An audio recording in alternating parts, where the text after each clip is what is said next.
Hello बच्चों, let's take a given question. The question says a solid cylinder and a solid sphere having same mass capital M and capital R rolled down the same inclined plane from top without slipping there from rest.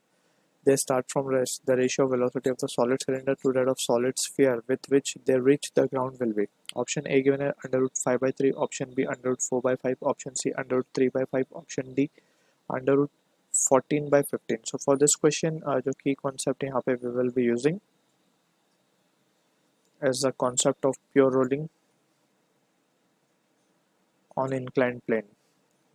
ठीक है, तो we have already studied कि अगर हम मान लें कि ये एक इंक्लाइंड सरफेस है, इस पे से कोई एक रोलिंग ऑब्जेक्ट है, it can be disc, it can be sphere, it can be ring, anything, अगर ये रोल डाउन कर रहा है यहाँ पे तो we have formed the equations, right. दो equation, that is translation motion का इक्वेशन एंड रोटेशन मोशन का इक्वेशन हमने इसमें लगा के we have calculated the acceleration. यहाँ को अगर थोड़ा सा हम एनालाइज करें तो यहाँ पे हम देख सकते हैं कि जो सरफेस हमें गिवन है basically, right, it must be having some friction. तो जिसकी वजह से फ्रिक्शन फोर्स पीछे की तरफ लग रहा होगा एंड यहाँ पे इसके ऊपर जो भी फोर्सेस लग रहे होंगे that is g sine theta.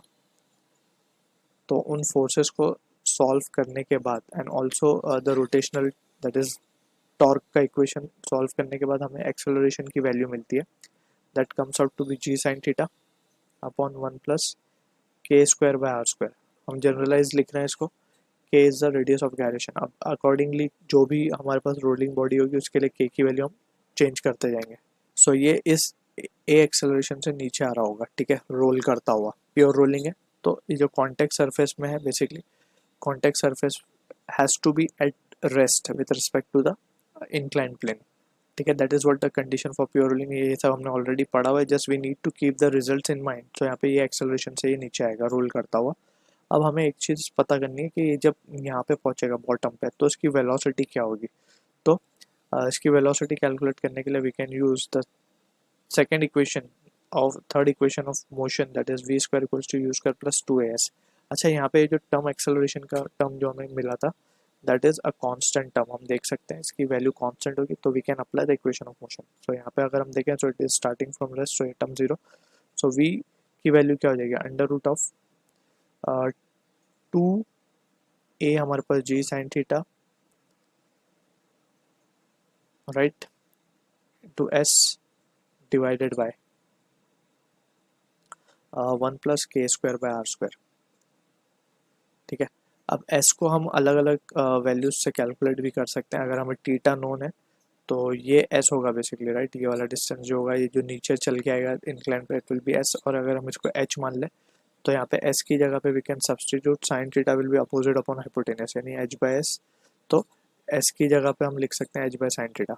तो इसको थोड़ा सा अगर हम रिजॉल्व और कर लें, फिर रेजोल्यूशन की भी ज़रूरत नहीं है, हम इसको अभी फिलहाल एज इट इज़ रख लेते हैं. डायरेक्टली ये रिजल्ट हम दोनों केस में अप्लाई करते हैं, एक for solid cylinder and another for solid sphere.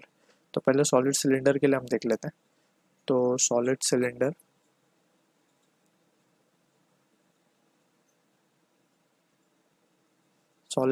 के लिए सबसे पहले हमें पता है कि जो मोमेंट ऑफ इनर्शिया होता है that is m r square by two about it centre of mass. ठीक है, तो इसको जब हम कंपेयर करेंगे रेडियस ऑफ गायरेशन के इक्वेशन से तो के स्क्वायर की वैल्यू हम देख सकते हैं it is coming out to be r square by two. Clear है. तो v की value for cylinder it will comes out to be under root of 2g sine theta s divided bye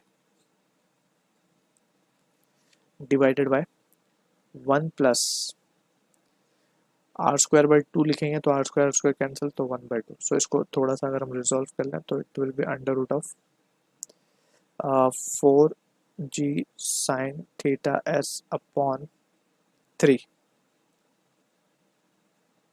ये value आ रही है हमारे पास v of cylinder की. क्लियर है. Similarly v of solid sphere भी हम कैलकुलेट कर सकते हैं. सॉलिड स्फीयर ऐसा लिख रहे हैं, सो it will be just solid sphere के लिए हम पहले तो मोमेंट ऑफ इनर्शिया निकालेंगे. मोमेंट ऑफ इनर्शिया यहाँ पे हम लिख सकते हैं कि about it centre of mass it is given by the expression 2/5 mr²।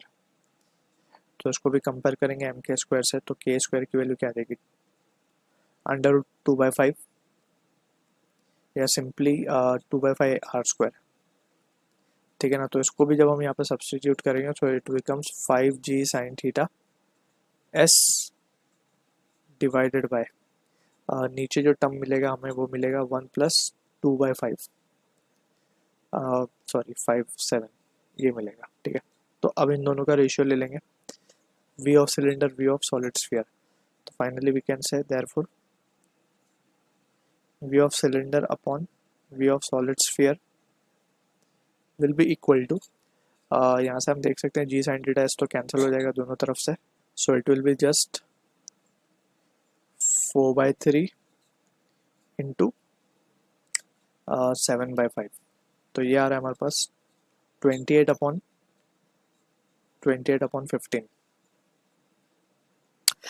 यहाँ पे अगर हम देखें तो हमारा आंसर